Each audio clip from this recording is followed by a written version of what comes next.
Hello friends, तो कैसे हैं आप सब लोग। आई होप आप सब मस्त, ज़बरदस्त और जिंदाबाद होंगे। तो फ्रेंड्स, ये है हमारी मॉडर्न हिस्ट्री की क्लास नंबर 2, जिसमें आज हम रिवाइज करेंगे कांग्रेस के महत्वपूर्ण अधिवेशनों को।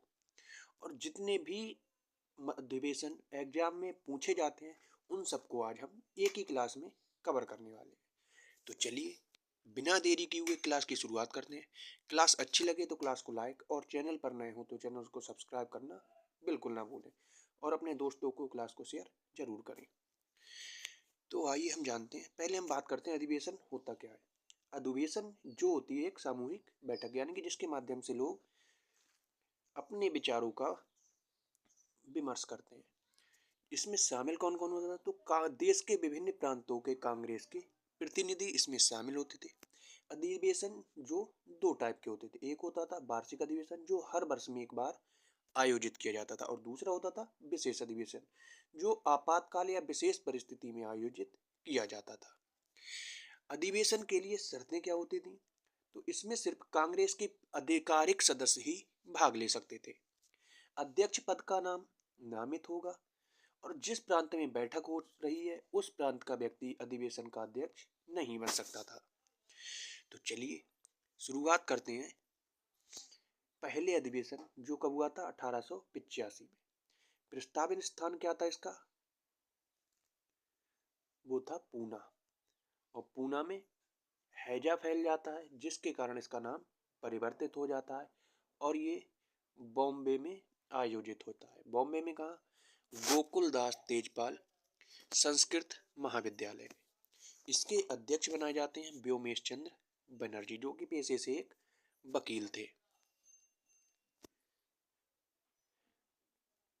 इसके महत्वपूर्ण तथ्य क्या है, कांग्रेस का ये प्रथम अधिवेशन था और इस बैठक में कुल 72 प्रतिनिधियों ने भाग लिया था। इस बैठक में कुल 9 प्रस्ताव पारित हुए थे। सुरेंद्र नाथ बनर्जी प्रथम अधिवेशन में शामिल नहीं हुए क्योंकि वो इंडियन एसोसिएशन की बैठक में कलकत्ता में गए हुए थे।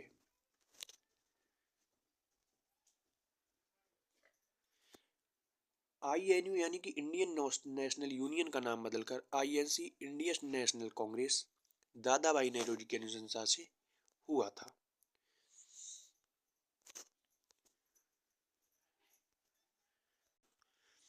उसके बाद बात करते हैं 1886 का अधिवेशन। ये कहाँ हुआ था, कलकत्ता में, और इसकी अध्यक्षता की थी दादा भाई नौरोजी ने और ये प्रथम पारसी अध्यक्ष थे। इसके महत्वपूर्ण तथ्य क्या हो जाते हैं, प्रथम गैर हिंदू अध्यक्ष थे। नौरोजी ने 3 बार कांग्रेस के अध्यक्ष बने थे, पहले 1886 कलकत्ता अधिवेशन में, 1893 लाहौर अधिवेशन में और 1906 फिर से कलकत्ता अधिवेशन में। इस अधिवेशन में 33 मुस्लिम सदस्य भी शामिल हुए थे और बिहार से 2 सदस्य शामिल हुए, जिनमें शालिग्राम सिंह डुमराव से और विश्वेश्वर सिंह कुल्हड़िया से शामिल हुए थे। इनके सहयोगी थे पुरेंद्र नारायण सिन्हा और गजाधर प्रसाद। इस अधिवेशन में 16,000 रुपये खर्च हुए थे, जिसमें दरभंगा महाराज लक्ष्मेश्वर सिंह ने 2500 का योगदान दिया था तथा डुमराव एवं हथुआ महाराज ने भी इसमें सहयोग किया था। अगला आता है 1887 का अधिवेशन। कहाँ हुआ था, मद्रास में हुआ था।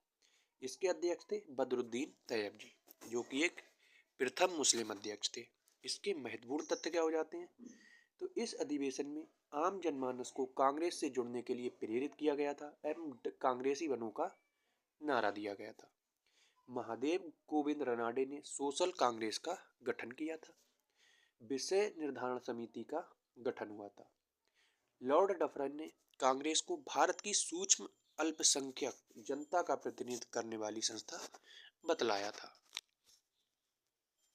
उसके बाद होता है 1888 का अधिवेशन। कहाँ होता है, तो इलाहाबाद यानी कि वर्तमान प्रयागराज में। इसके अध्यक्ष बनते हैं जॉर्ज यूले, जो कि प्रथम यूरोपीय अध्यक्ष थे। महत्वपूर्ण तथ्य क्या हो जाते हैं इस अधिवेशन के, अंग्रेजों ने अधिवेशन का स्थान उपलब्ध नहीं कराया और तब दरभंगा महाराज ने लोधर काउंसिलिंग खरीद कर कांग्रेस को दे दिया, जिसमें ये अधिवेशन संपूर्ण हुआ। कोई भी सरकारी कर्मचारी कांग्रेस का अध्यक्ष नहीं बन सकता, क्योंकि सरकारी अध्यक्ष अगर सरकारी कर्मचारी बनेगा तो वह अपने दायित्वों का पूर्ण निर्वहन नहीं कर सकेगा और वह अंग्रेजों से बंधा हुआ होगा।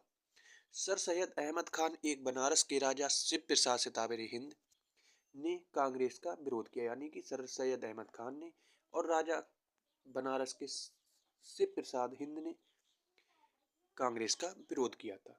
लाला लाजपत राय ने प्रथम बार हिंदी में भाषण दिया था। लाला लाजपत राय को शेर ए पंजाब और पीएनपी के सदस्य संस्थापक माना जाता है। अगला आता है 1889 का अधिवेशन, स्थान बॉम्बे। अध्यक्ष कौन थे? विलियम बेडरमन, जिन्होंने एओयू की जीवनी भी लिखी है। इसके महत्वपूर्ण तथ्य क्या होते हैं? द्वितीय यूरोपीय अध्यक्ष। प्रथम कौन थे? George Yule. इस अधिवेशन में 21 वर्षीय मताधिकार का प्रस्ताव पारित हुआ, क्योंकि पहले 3% लोग ही मत देते थे। इस अधिवेशन में ब्रिटिश इंडिया कमेटी के गठन का प्रस्ताव पारित हुआ और जिसके अध्यक्ष बनते हैं विलियम डिग्बी, और उन्होंने एक पत्रिका निकाली है जिसका नाम था इंडिया। इस अधिवेशन में महिलाओं ने प्रथम बार हिस्सा लिया था। कौन थी? कादम्बिनी गांगुली, जानकीनाथ घोषाल, पंडिता रमाबाई और भारत की प्रथम महिला शिक्षिका कौन थी? तो वह थी कादम्बिनी गांगुली, जो कि स्नातक थी। उसके बाद होता है 1890 का अधिवेशन, स्थान कलकत्ता में, और इसके अध्यक्ष बनाए जाते हैं फिरोज शाह मेहता। महत्वपूर्ण तथ्य था इसका, इस अधिवेशन में पहली बार किसी महिला ने मंच से संबोधित किया। किसने? तो वह थी कादम्बिनी गांगुली। और क्या करा था? धन्यवाद ज्ञापन भाषण दिया था इन्होंने। उसके बाद आता है 1891 का अधिवेशन, स्थान नागपुर। अध्यक्ष आनंद चार्लू। इस अधिवेशन में उद्घोषणा हुई कि कांग्रेस का दूसरा नाम राष्ट्रीयता है। देन आता है 1892 का अधिवेशन, स्थान इलाहाबाद, और अध्यक्ष बनते हैं व्योमेश चंद्र बनर्जी। महत्वपूर्ण तथ्य हो जाता है, ये अधिवेशन लंदन में प्रस्तावित था, जिसको चुनाव के कारण रद्द करना पड़ा, और ये अधिवेशन इलाहाबाद में हुआ था।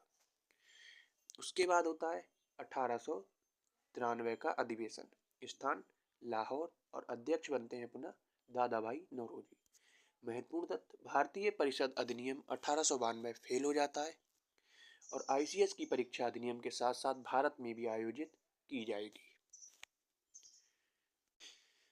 उसके बाद होता है 1894 का अधिवेशन, स्थान मद्रास में, और इसके अध्यक्ष बनते हैं अल्फ्रेड बेब। फिर होता है 1895 का अधिवेशन, स्थान पूना में, और अध्यक्ष बनते हैं सुरेंद्र नाथ बनर्जी।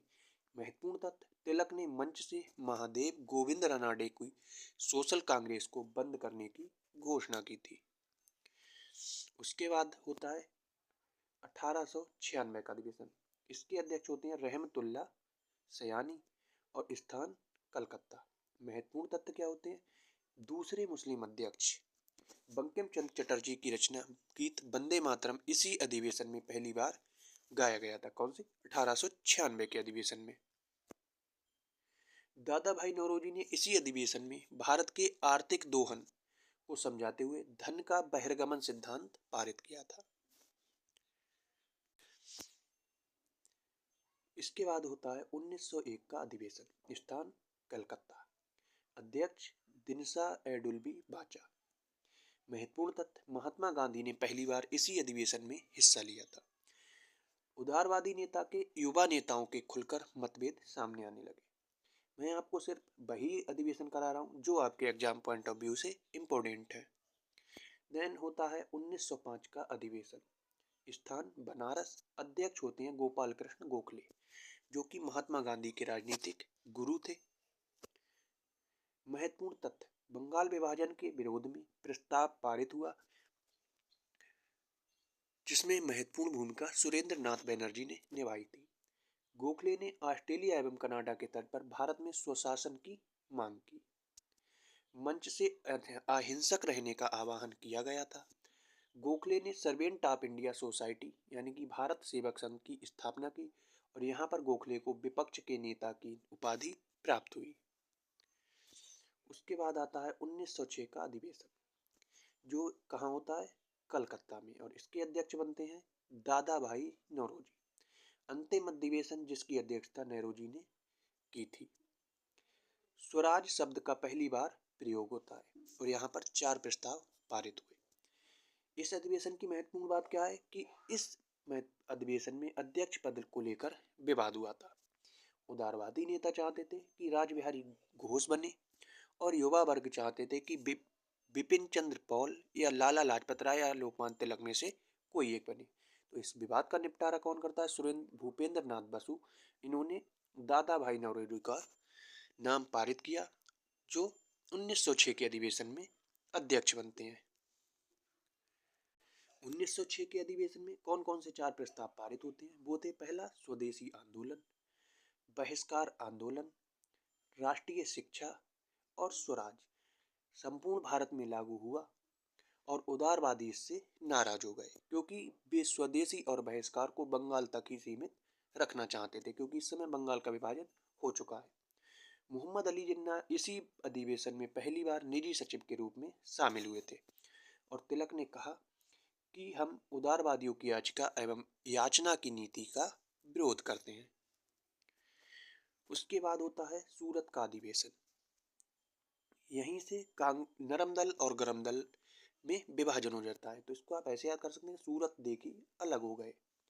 स्थान सूरत में, प्रस्तावित स्थान था नागपुर, और जो क्या था, उग्रवादियों का गढ़ था जिसको शिफ्ट कर देते हैं सूरत में। अध्यक्ष रासबिहारी घोष को बनाया जाता है। अब इस अधिवेशन में होता क्या है कि ये अफवाह फैल जाती है कि 1906 में जो 4 प्रस्ताव पारित हुए थे उनको रद्द कर दिया जाएगा, और ये अफवाह सुनकर पीछे से एक चप्पल फेंकी जाती है जो फिरोज शाह मेहता, जो कि कांग्रेस के चाणक्य थे, और रासबिहारी जो कि उस अधिवेशन के अध्यक्ष थे। तो ये फिरोज शाह मेहता को चप्पल लग जाती है और चप्पल चलने के कारण इस अधिवेशन को रद्द कर दिया जाता है। तो आपसे पूछ लिया जाएगा कि ऐसा कौन सा पहला अधिवेशन था जो रद्द कर दिया गया, तो वो हो जाता है 1906 का अधिवेशन। 1907 का अधिवेशन, मार्च 1908 में अधिवेशन रद्द होने के बाद कहा जाता है कि मार्च 1908 में सभी उदारवादी नेता इलाहाबाद में मिलेंगे, यानी कि सभी उदारवादी, यानी कि नरम दल के नेता मिलेंगे और गरम दल का कोई भी नाम नहीं लिया जाए, जिससे दोनों में अलगाव हो गया और दोनों अलग अलग हो गए। और मार्च 1908 को बैठक होती है इलाहाबाद में और जिसके अध्यक्ष बनते हैं रासबिहारी घोष, और कांग्रेस का संविधान का निर्माण होगा, ये प्रस्ताव पारित हो जाता है।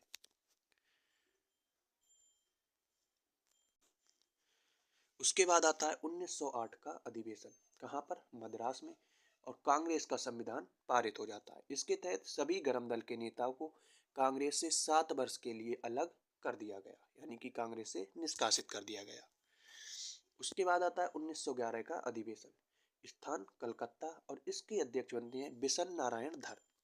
इसके महत्वपूर्ण तथ्य क्या होते हैं, इस अधिवेशन में रविंद्रनाथ टैगोर द्वारा रचित जन गण मन पहली बार गाया गया। कब गाया गया, 27 दिसंबर 1911 में, 1911 के अधिवेशन में। देवेंद्रनाथ टैगोर की तत्वबोधिनी पत्रिका में 1912 में भारत भाग्य विधाता शीर्षक तले जन गण मन प्रकाशित हुआ था। 1912 का अधिवेशन, ये कांग्रेस का 27वां अधिवेशन था।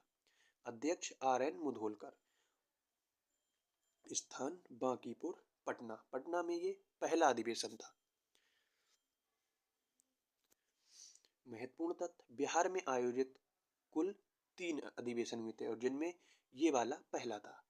पहला कब हुआ, 1912 में बांकीपुर पटना, जिसके अध्यक्ष बनते हैं RN मुधोलकर। दूसरा 1922 गया, जिसके अध्यक्ष बनते हैं चित्तरंजन दास। और तीसरा होता है 1940 जो रामगढ़ में, जो कि अब झारखंड में पहुंच चुका है, और इसके अध्यक्ष होते हैं मौलाना अबुल कलाम आजाद। इसी अधिवेशन में A.O. ह्यूम को कांग्रेस का पिता घोषित किया गया था। इसके बाद होता है 1916 का अधिवेशन, स्थान लखनऊ, और इसके अध्यक्ष बनते हैं अंबिका चरण मजमूदार।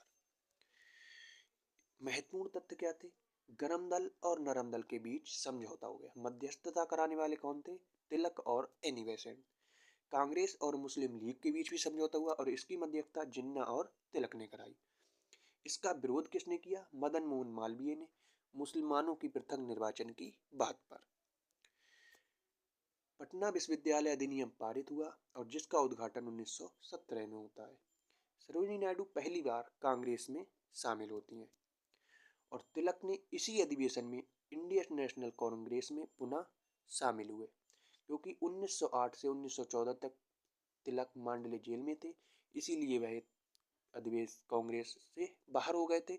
और जो गोपाल कृष्ण गोखले थे और फिर उस समय तक ये उनके विरोधी थे, जो 1915 में खत्म हो जाते हैं। और उनके जाने के बाद तिलक आईएनसी में पुनः शामिल हो जाते हैं।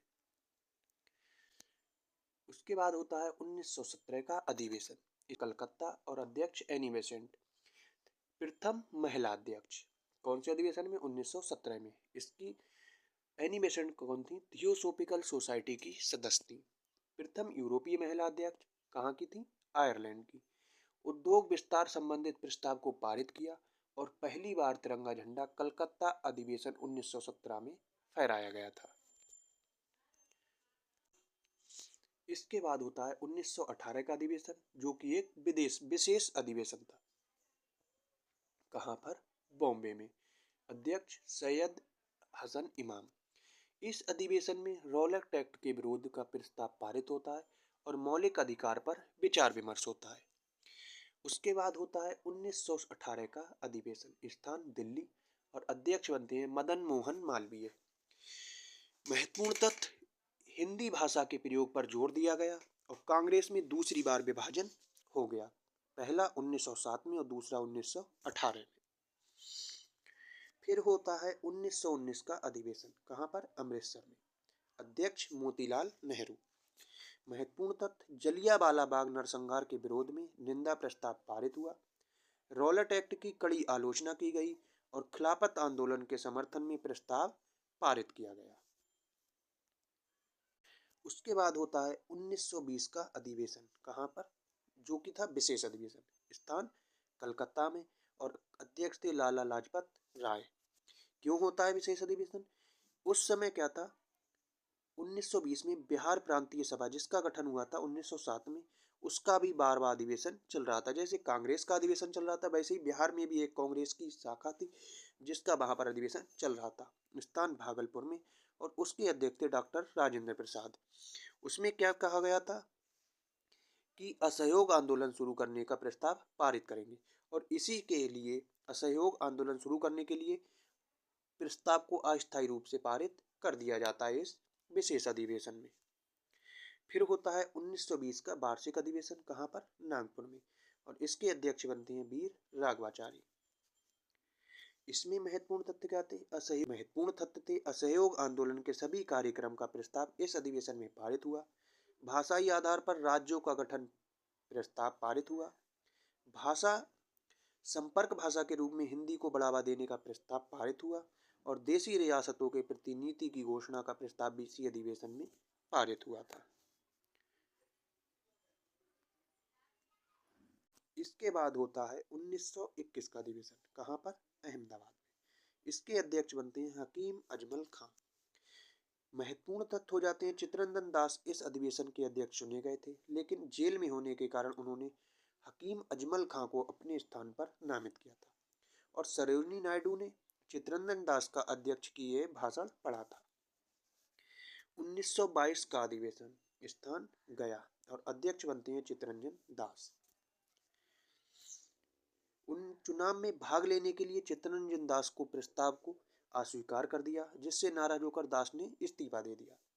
इस्तीफे के बाद दास ने स्वराज पार्टी का गठन किया और 1923 में इसके अध्यक्ष चित्तरंजन दास बनते हैं और सचिव मोतीलाल नेहरू बनते हैं। उसके बाद 1923 में कांग्रेस के फिर दो अधिवेशन होते हैं, एक विशेष अधिवेशन जो कि दिल्ली में था और एक वार्षिक अधिवेशन जो कि काकी नाडा में होता है।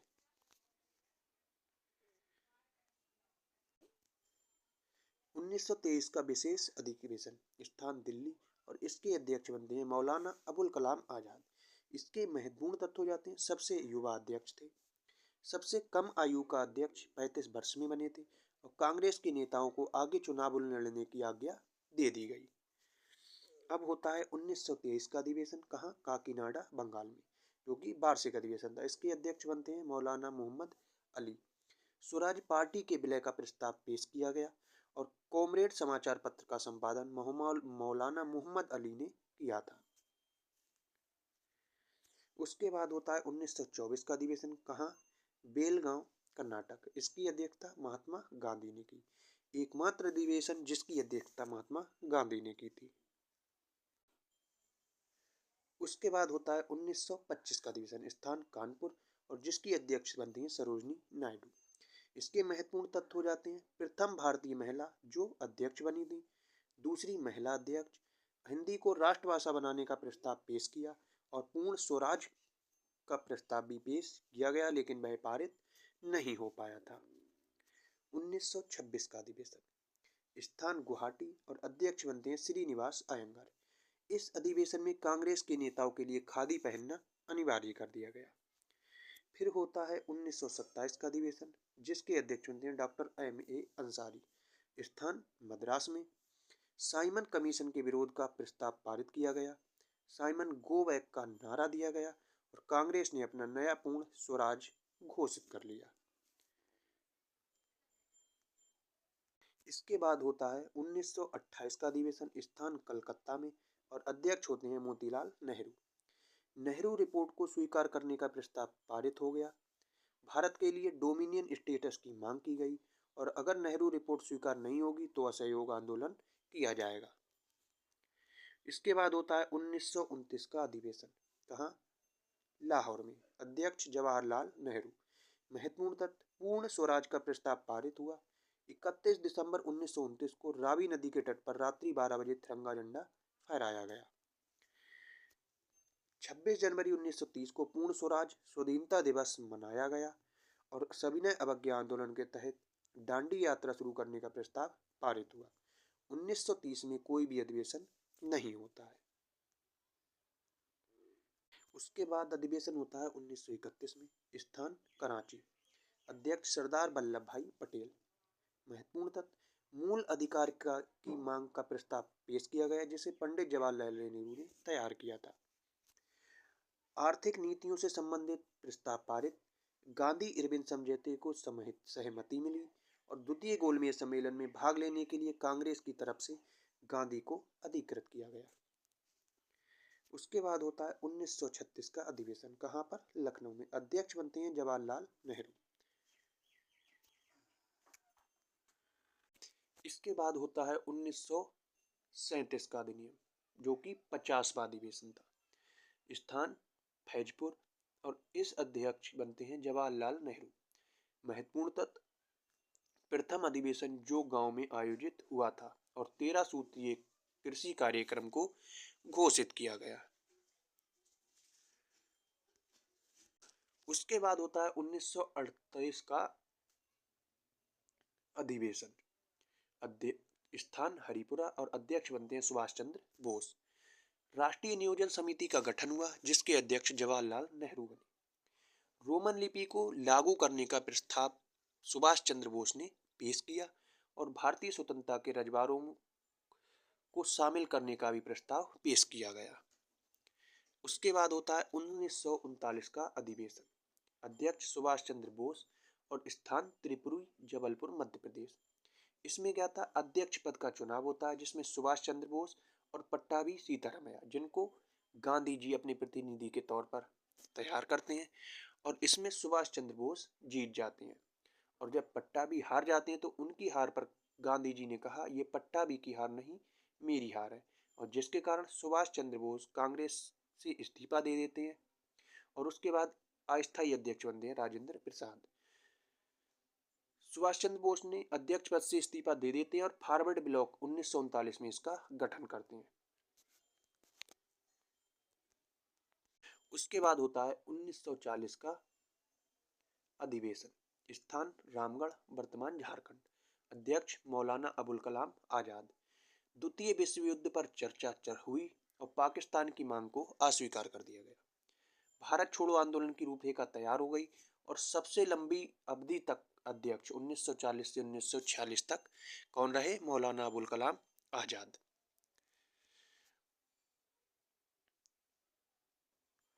फिर होता है 1946 का अधिवेशन। कब? मेरठ में। अध्यक्ष बनते हैं जेबी कृपलानी।